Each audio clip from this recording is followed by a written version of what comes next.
Dear employer अस्सलाम वालेकुम। जैसा कि आप लोग जानते हैं कि EOBI FS पोर्टल में रिसेंट कुछ चेंजेस की वजह से एम्प्लॉय रिपोर्टिंग और वाउचर जनरेशन में काफ़ी मुश्किल आ रही है। तो इसी मुश्किल को एड्रेस करने के लिए मैंने आज ये ट्यूटोरियल बनाया है ताकि आप नए तरीके से वाउचर जनरेट करना सीख जाएं। तो आइए स्टार्ट करते हैं। मैंने आपको सिखाने के लिए एक डेमो अकाउंट सेलेक्ट किया है जिसका डिस्प्ले आप अपनी स्क्रीन पर देख सकते हैं। और सबसे पहले हम इसमें जो हमारे पास टॉप पर ऑप्शन है प्रीवियस PR02 है डाउनलोड, इस पर जाएंगे और सबमिट वाया CSV फाइल को हिट करेंगे तो आपके सामने ये एक पेज आ जाएगा। इसमें आपने ये लेफ्ट साइड पर आप देख रहे हैं ब्लू कलर का एक बटन है करंट रिकॉर्ड के नाम से जो अभी अंडरलाइन हो रहा है। इसके ऊपर राइट क्लिक करके आपने न्यू टैब में इसको ओपन कर लेना है और इस तरह आपके सामने एक फ़ाइल डाउनलोड हो जाएगी। ये एक्चुअली आपके करंट रिकॉर्ड की फ़ाइल है और इसको यहाँ से कट करके आप अपने किसी नोन फोल्डर में पेस्ट कर देंगे ताकि बाद में हमें ब्राउजिंग करने में आसानी हो। दोबारा आप वापस अपने मेन पेज पर आएंगे और यहाँ पर आपने click here please click here का एक छोटा सा बटन है, इसके ऊपर क्लिक करना है तो आपके सामने एक और बैनर आ जाएगा। इसके ऊपर आप ओके क्लिक करेंगे और फिर एक सैम्पल CSV का टैब आ रहा है। इस टैब के ऊपर उसी तरह से राइट क्लिक करके न्यू टैब में ओपन करेंगे तो एक फ़ाइल और डाउनलोड हो जाएगी आपके पास। इस फाइल को भी आपने डाउनलोड वाले फ़ोल्डर से कट करके अपने नोन फोल्डर में ले जाना है ताकि आपके पास ब्राउजिंग करने में मुश्किल ना हो। अब हमें एक्चुअली करना ये है कि हमारे पास एक फ़ोल्डर में अब दो फाइल आ गई हैं जिसमें से एक वो फाइल है जिसमें हमने लास्ट मंथ अपने एम्प्लॉयज़ का रिपोर्ट किए थे और वही डेटा इसमें मौजूद है, और दूसरी वो फाइल है जिसमें वो डेटा हमने पेस्ट करके अपलोड करनी है। तो अब स्टार्ट करते हैं। सबसे पहले हमने अपनी करंट रिकॉर्ड वाली फ़ाइल को ओपन कर लिया। ये देखें, ये हमारे सामने डेटा आ गया और उसके साथ हम अपनी बल्क सैंपल वाली फ़ाइल भी ओपन कर लेंगे। तो अभी हम अपनी करंट रिकॉर्ड वाली फ़ाइल में जाएंगे, वहाँ से नेम, EOBI नंबर और CNIC वाले कॉलम्स को सेलेक्ट करके कॉपी कर लेंगे और यहाँ पर आके इसको पेस्ट कर देंगे। फिर दोबारा हम वहाँ से डेट ऑफ बर्थ और डेट ऑफ ज्वाइनिंग वाला कॉलम सेलेक्ट करेंगे और यहाँ पर रिस्पेक्टिव कॉलम्स के नीचे पेस्ट कर देंगे।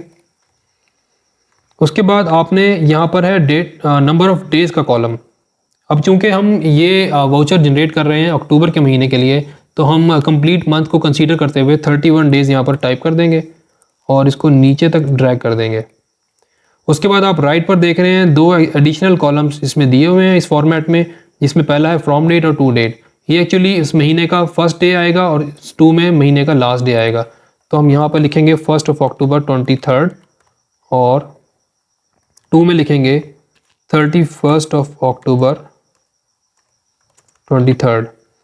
फिर इन दोनों कॉलम्स को हम सिलेक्ट करके नीचे तक ड्रैग कर देंगे। अभी आप लेफ्ट साइड पर हैं और यहाँ पर हमारे पास 4 कॉलम आपको नज़र आएंगे जो एम्प्लॉयर रजिस्ट्रेशन कोड के से रेलेवेंट है। जैसे कि आप जानते हैं कि आपके पास एक एम्प्लॉयर रजिस्ट्रेशन कोड है जिसके 2 पार्ट हैं, एक अल्फ़ा पार्ट है और एक न्यूमेरिक पार्ट है। तो हम पहले वाले कॉलम में अल्फ़ा पार्ट लिखेंगे और दूसरे में न्यूमेरिक लिखेंगे।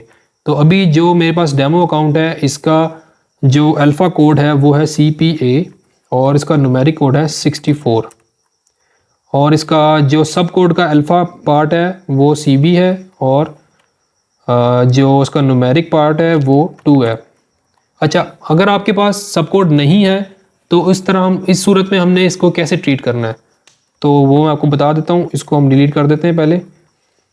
तो जो अल्फ़ा पार्ट है सब कोड का उसमें आपने स्पेस को एक दफ़ा प्रेस करके एंटर प्रेस कर देना है और जो न्यूमेरिक पार्ट है उसमें आपने 0 प्रेस करके एंटर प्रेस कर देना है। उसके बाद इन चारों कॉलम्स को आपने सेलेक्ट करके नीचे तक ड्रैग कर देना है।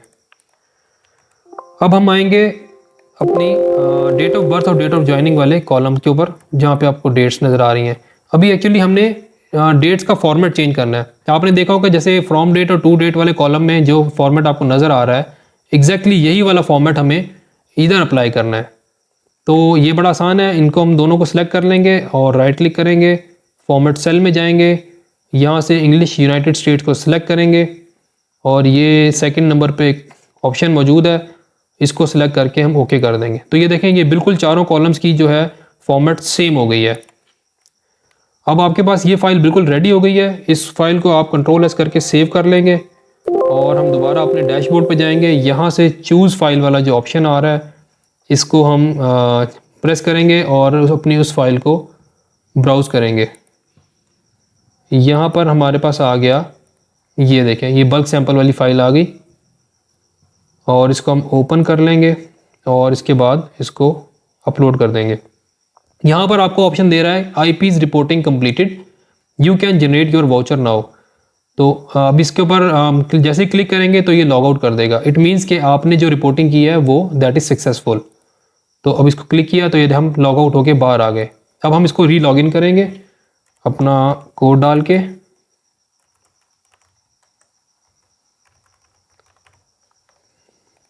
और ये हमारे पास लॉगिन हो गया।